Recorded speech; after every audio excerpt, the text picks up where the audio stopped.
Speaking of cosplay, how are you? Thanks very much. You're probably going to hate me, but I've got two questions as well. Don't worry, I'll give them a shot. It's a two-parter. First question is, like everybody does like a... No one sees you. Like everybody in everyday life, everybody stuffs up from time to time. So I was wondering, on the set of Star Trek, what's your favourite outtake or gag? And my second question is, like the late great Sir Leonard Nimoy, was there ever an actor that you always wanted to work with, and why? Great question. Gags, bloopers. That's an interesting one. I haven't actually, I can't recall the blooper reel. I remember stuffing up a lot. There was one time where we were shooting the first Star Trek movie we made, where Chris Pine's character, Kirk, has the big hands, and he kind of grabs my face, and on the last take, JJ urged him to really slap it. He did it so hard, I was literally knocked about and couldn't get my lines out. They thought that was hilarious. But then I kind of got my payback, where I'm running after him with the hyper spray, and it just went from doing that to... and he's like, payback's a bitch. So what was the other question? What?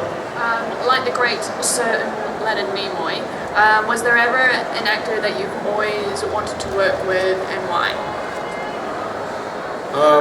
Well, many. Many. I would love to work with Clint Eastwood. Not only as an actor but a director. Paul Newman, I would love to work with him. Steve McQueen. Many. I mean, just the list goes on. It's Johnny Depp. Love to work with him. I could just name a slew. I'm really looking forward to later on this year going back to work with my castmates from Star Trek. We're going to make Star Trek 3 shooting in Vancouver, I believe. So that's what I'm most looking forward to. And next, I think this week coming up, I get to meet and work with Mr. Robert Redford, which I'm looking forward to. He's a bit of an icon. Thank you for your question.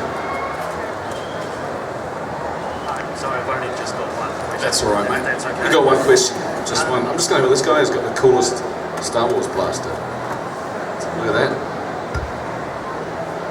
Wow, that is awesome. Thank you. That's so kind of you. There you go. How can I help you? What's the question? I was just wondering, you've played quite a range of characters on sort of the spectrum of morality, I suppose. I mean, is there any particular that you enjoy in particular, or would like to explore, or if you can? Well, I'd love to make another Dread. I had a great time working on that, and I was particularly proud of it. The entire experience was such a wonderful collaborative experience. First of all, there was a character who, I grew up with. I didn't read many graphic novels, but Dread was one of them that I did read, and Frank Miller's Dark Knight series. It was literally just those two. And so the experience of working on Dread for me was like, I got to sit down with the writer, and a lot of actors go and try and get more lines and more dialogue. But for me, it was a process of saying less. And so I'd sit down with him and we'd be going through the scene by scene, and I'd be cutting lines out. And he sort of looked at me at one point, and he's a writer, and he sort of smiles. I was, what? And he goes, well, I showed this draft to John Wagner, the creator of Dread, and John was like, this is a great script, Alex, really, I like it a lot. One of my main notes is Dread says less. And so he was particularly amused that I was, even after he'd cut out a chunk of dialogue, I was reducing it even further. So it was just such a brilliant experience, and I would, such a challenge. I mean, how do you convey an emotion like hope or fear or anxiety when you only got that much of your face to work with and your whole body? But it was a challenging experience, and had a great time working with Olivia and Alex to do do that again. Thank you. Hi.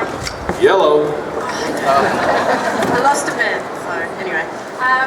Thank you for making me actually like Star Trek. I know a lot of people are going to be upset, but thank you for being a part of that, because it's awesome. And back in the day of Xena, Warrior Princess, and Hercules, huge fan. Did you ever think back then working, you would end up where you are now? Like, could you even consider... In Christchurch? Could you even consider the concept of playing Dread? That, I mean, technology itself has come so far in filmmaking, as opposed to rolling around the dirt with vines and... Yeah, you know, the interesting thing about Hercules and Xena, like many of the crew that were on there went on to work on Lord of the Rings. Nyla Dickinson was our wardrobe designer for Xena, and went and won an Oscar for her work on Lord of the Rings. And you know, many of the camera department, the grips. I first worked with with Weta Boys, with Richard Taylor. I first met them on Xena. And so really in that regard it was a fantastic kind of training ground for the New Zealand industry, because it was a show that had a production value. And when I say talk about production value, I mean an aesthetic. We shot it on film, and it had a look that was of a quality that was higher than local productions. And so it was just natural kind of progression to then sort of I guess upgrade into something like Lord of the Rings. So it was a very, very important and valuable production for the New Zealand industry. As to your question, did I ever hope or dream? Yeah, absolutely. You know, when I first started out in this, you know, it was my goal and desire to work internationally. And Lord of the Rings came out in, my one came out in 2001 or 2002, I believe. My first trip to the States, scouting out, you know, agents and taking meetings and stuff, was in 1996.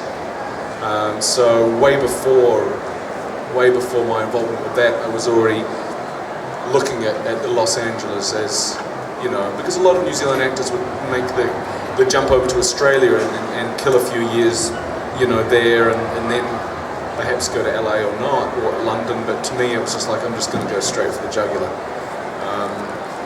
because and that's, you know, what I like about Los Angeles. Apart from the fact that I've got a lot of great friends there, is that it's a very collaborative, artistic kind of community, and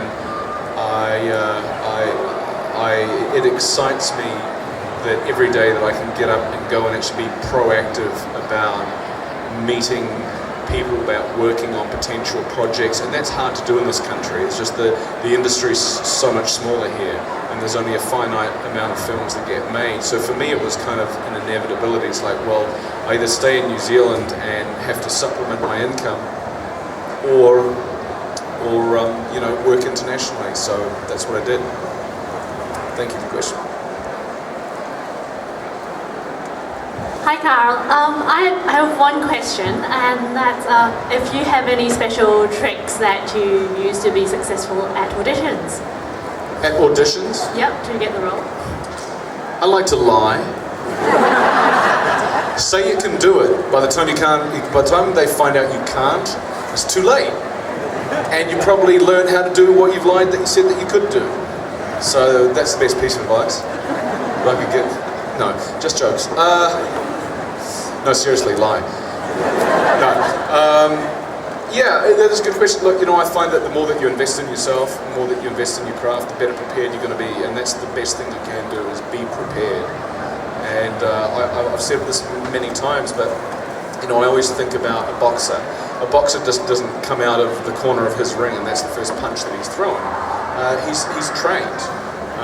He's trained for months and months for that one night, and you know, I'm kind of the same opinion. You know, so when I'm not working, I like to invest in myself, invest in my craft, and you know, so that when I do have that opportunity, that you're going to be ready for it. So yeah, thank you for your question. And lie. Hey, sweetheart, how are you? What do you love about being an actor? I like the free lunch. They give you free lunch on set, and sometimes it's really good, and free desserts too. I like the travel. I've been blessed to have worked in many different countries. One of my favorites actually was South Africa, which was kind of ironic because I'd never really met any South Africans living here in New Zealand who I particularly connected with. And I often wondered if that was because they didn't like living in South Africa post-apartheid, so we got all those kinds here. But having gone to South Africa and worked there, I met so many wonderful people. And I got to take my family on safari and see the big animals. And all of that happened because of my job. And I think that's part of my favorite thing. And meeting people. I'm continually getting to meet and work with really fascinating, interesting people, and I feel very blessed to have those people in my life. And yeah, I think those are the things I like the best about it. Thank you for your question. That's a great question. Let's give her a round of applause. Good question. That was my daughter. Hey. Gotta love her, mate. Anyway, what I was going to ask is my son in the green hornet outfit. He was the one who asked the question, what's Chris Pine like to work with? He's a bit of a naughty boy over here a little while ago during some movie. I wonder what he's like. He was actually. He got arrested for a DUI. Yeah. So I texted him, "Nice one, Chris Pint."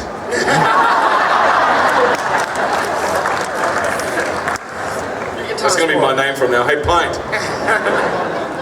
He can still drive in America though. Yeah. And the second thing that I was going to ask is, it's big shoes to fill, Dr. McCoy, judging from the original series. But I'm guessing you've probably by now rubbed shoulders a lot with the old crew. I love rubbing shoulders. With the old crew, the original series crew. Well, the ones that are alive now. Them and Spock and whatever. How did they feel about your portrayal of Bones? Oh, that's a great question, actually. I'll tell you a little story that was one of the most touching things that happened to me. Hey, by the way, are you dressed up like from the detective from the first Batman movie? Damn good idea. Yeah, that's what I thought. You know the guy? Yeah. I was told by somebody when I put my scarf around my neck, I looked like a slave owner. Rorschach? Something like that. Right. Okay, good. Yeah, look, okay, this is what happened. I was going to a charity event, William Shatner's charity event, and I was walking into it, and behind me was Leonard Nimoy and his wife, and his wife says, "Hey, Karl," and I turn around, she goes, come here. And so we're walking along together into this event, and she goes, "I just want you to know that when Leonard was watching you at the premiere the other night on the screen, that he was moved to tears." And that blew me away, because and I don't necessarily believe it was because of the performance of what I was doing, but I think there was obviously enough elements and similarity to what I was doing that reminded him of his dear friend, that it moved him to tears. And that was like, doesn't get any better than that. That to me knows that's how I knew that I sort of hit the mark in that movie. And I feel so blessed to have gotten to work with and got to know him a little bit. And he was such a lovely, warm-hearted, smart, funny, funny man, and I feel richer for having known him. A funny thing, actually, watching the very first day that he came on set on the original Star Trek movie, the Star Trek movie that JJ shot, and first time he had donned the ears in 17 years, and he does the first take, and JJ's over the monitor and he's watching the take. And then the take finishes, and then he goes up and he goes to give Leonard Nimoy direction, and he literally did this. He looks up at Leonard Nimoy.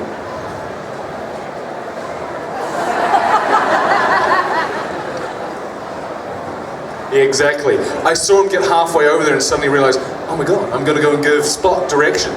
How can I give direction to the guy who knows more about this character than anything? Because I asked him about it, and he said that's exactly what had happened. It's the funniest thing. We